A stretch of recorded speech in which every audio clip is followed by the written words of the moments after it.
বন্ধুরা, আপনারা যদি আইপিএল কে বিশ্বের সবচেয়ে জনপ্রিয় লিগ মনে করে থাকেন তাহলে মন থেকে ভিডিওটিতে একটি লাইক অবশ্যই করবেন এবং এবছর আইপিএল কোন টিম জিততে চলেছে নিচে কমেন্ট করে অবশ্যই জানাবেন। আরসিবির বিরুদ্ধে 4 ও মুম্বাইয়ের বিরুদ্ধে 5। রাসেলের এই রকম জঘন্য পারফরমেন্সের পর নড়ে চড়ে বসেছে কলকাতা ম্যানেজমেন্ট। রাসেলের বদলি প্লেয়ার তৈরি করে ফেলেছে কলকাতা।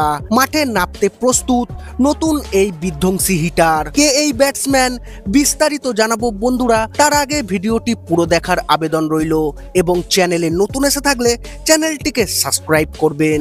আইপিএল এর ইতিহাসে অন্যতম match finisher Andre Russell KKR কে সার্ভিস দিচ্ছেন বিগত কয়েক বছরের বেশি সময় ধরে। নাইটদের অসংখ্য যুদ্ধ জয়ের কারিগর তিনি। নাইটদের প্রথম দুবাই আইপিএল জয়েরও বড় ভূমিকা পালন করেছিলেন তিনি, কিন্তু বর্তমানে নিজের সেরা সময় পেরিয়ে এসেছেন আন্দ্রে রাসেল। আইপিএল 2025-এর মেগা নিলামের আগে তাকে রিটেন করা হবে কিনা তা নিয়েও ছিল জল্পনা, তবে শেষ পর্যন্ত ক্যারিবিয়ান অলরাউন্ডারের ওপর আস্থা রাখে নাইট ম্যানেজমেন্ট। কিন্তু এবারের আইপিএলে এখনো একেবারেই নিজের সেরা ফর্মে নেই আন্দ্রে রাসেল। আরসিবি ও এমআই ম্যাচে ব্যাটিংয়ে একেবারে ডাহা ফেল করেছেন রাসেল। আরসিবির বিরুদ্ধে 4 ও মুম্বাইয়ের বিরুদ্ধে মাত্র 5 রান করেছেন আন্দ্রে রাসেল। রাজস্থান ম্যাচে ব্যাটিংয়ের দরকার পড়েনি রাসেলের। দুটি ম্যাচে যেভাবে বোল্ড হয়েছেন তাতে অনেকটাই স্পষ্ট যে ফর্মের ধারে কাছে নেই তিনি। ইতিমধ্যেই তাকে দল থেকে বাদ দেওয়ার দাবিও উঠতে শুরু করেছে।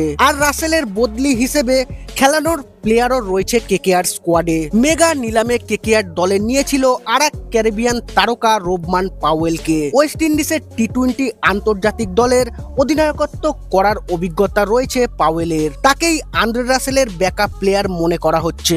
নিলামে 1.5 কোটি টাকায় দলে নেয় কেকেআর। এর আগে আইপিএলে দিল্লি ক্যাপিটালস ও রাজস্থান রয়্যালসের হয়ে খেলেছেন রোবমান পাওয়েল। বিগ হিটিং এর দক্ষতার পাশাপাশি বোলিংও করে থাকেন তিনি।